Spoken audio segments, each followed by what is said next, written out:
por edhe indicjet e informacionet tuaja për këtë operacion. Mund të themi që i erdhi peshku i gatshëm spakut, por iku nga duart? Janë organizuar disa operacione me faktorin ndërkombëtar, flas në raportin institucional, siç janë Europol, Eurojust dhe kryesisht sektori apo drejtoria e antimafjes italiane. Dhe madje sukseset më të mëdha të strukturës shqiptare janë bashkëpunimet me këta struktura, përfshirë dhe Departamentin Amerikan, flasim për DEAN, një strukturë e veçantë që merret në luftën kundër trafikimit, pastrimit parave, të grupeve të organizuara të rrjeteve ndërkombëtare. Ky operacion ishte masiv për sa i përket shtirjes territoriale, sepse shtrihesh në Shqipëri, në Itali, në disa qytete, deri në Povecia të Romës dhe në Europën veriore, ku bashkëpunimi me Eurojust nuk ka munguar. Është një punë voluminoze e kryer në një afat kohor që daton 2020 dhjetor 2021, kur nga disa zbërthime të aplikacioneve Sky kryesisht ECC kanë zbërthyer disa komunikime u përkon një grup i rrezikshëm shqiptar në bashkëpunim me italian në territori kryesisht të zonës Puljas, që merreshin me një aktivitet palishëm, kryesisht lëndë narkotike, të cilët kishin dy rrugë të ardhjes, linjat e Turqisë, edhe kokaina, edhe heroina, ashtu dhe Amerika e Jugut, ku shqiptarët, kryesisht ata që janë pjesë e grupit sipas Romanit më i rrezikshëm në Shqipëri për grupin e Durrësit, në mos gaboj ka qenë grupi i Shkozetit që e kanë cilësuar, që ka pasur një lloj fuqie edhe ekonomike, po edhe një strukturë të mirë organizuar brenda dhe jashtë territorit. Kjo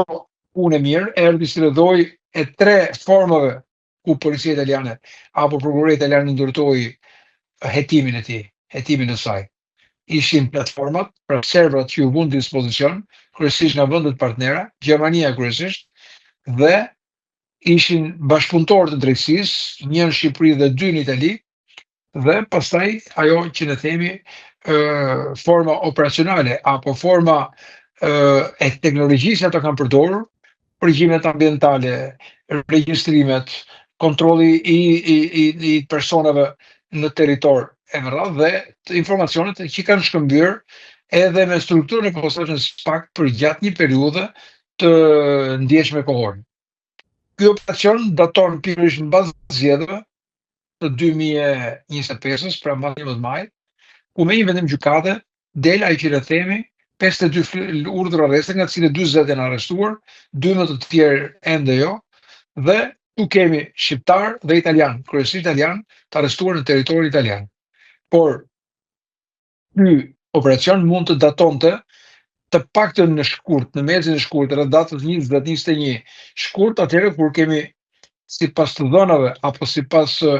asaj çfarë policia italiane ka zbardhur në këtë operacion, ku vendimi ka qenë që në shkurt të kishin mundësi për të bërë këto arrestime. Por sipas pyetjes që i bën dhe gazetarët, sepse pikërisht tani dhe mbas zgjedhjeve,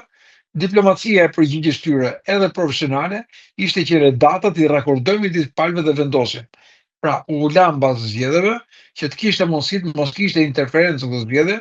por kjo mund të ketë edhe ato çfarë ka dyshime, nëse personave mund të jenë favorizuar, ndoshta nga kjo vonesë e procesit zgjedhor apo jo, dhe kjo i ka dhënë mundësi atyre që të ketë ndoshta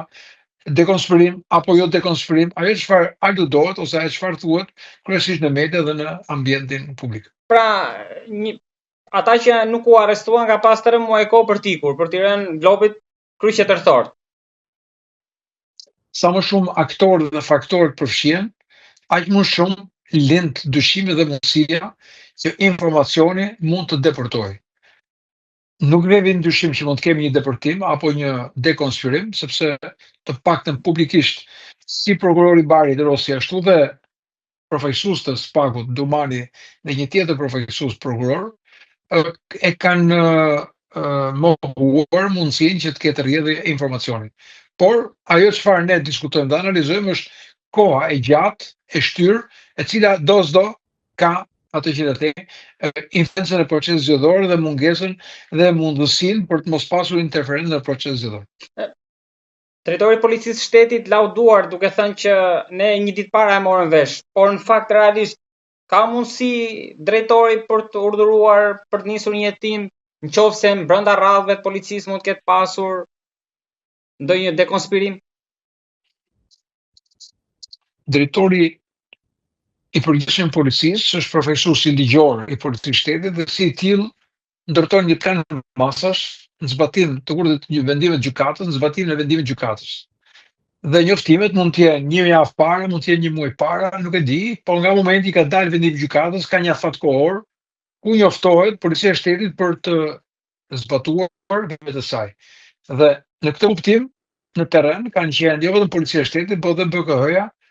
e cila nuk ishte pjesë e kësaj konference, por ka qenë në terren në mënyrë të përbashkët me Policinë e Shtetit.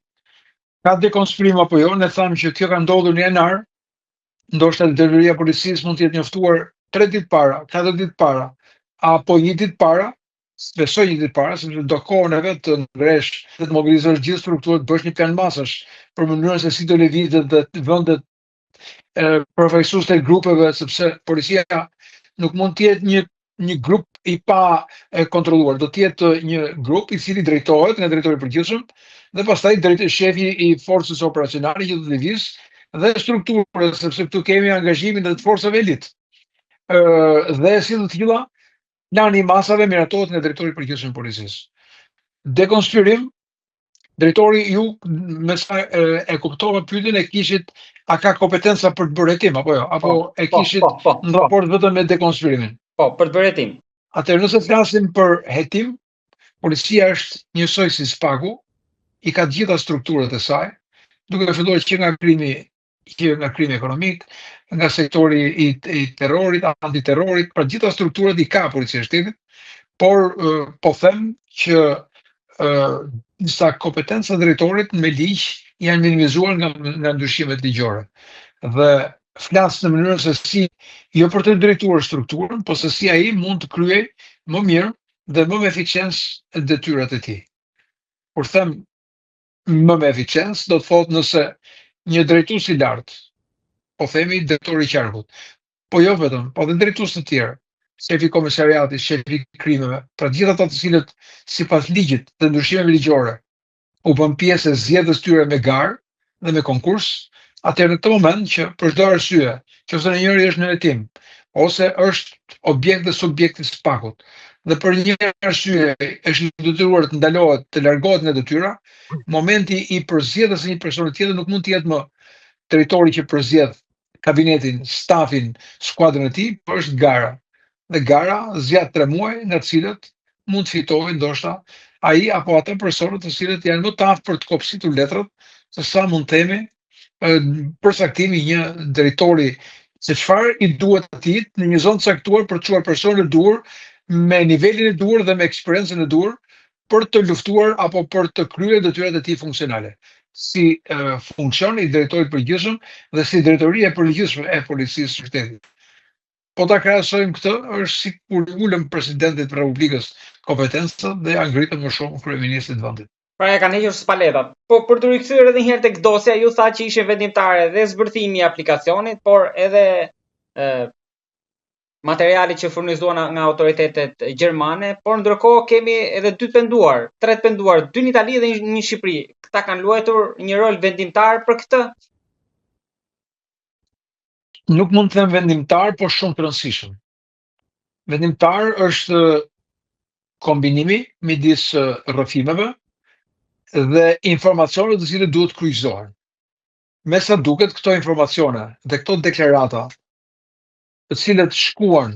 drejt kësaj strukture për shkak të bashkëpunimit dhe strukturave, për shkak të bashkëpunimit, si të penduar të drejtësisë,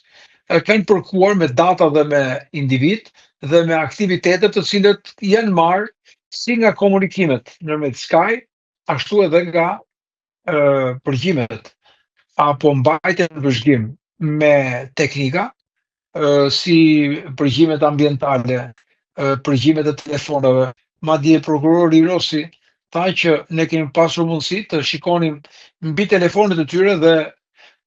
komunikimet që ato kanë pasur, ku këtu ishin dhe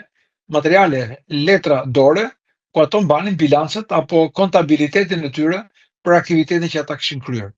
Pastaj ka qenë një periudhë e gjatë kohe, pra jashtë asaj për cilën është marrë nëpërmjet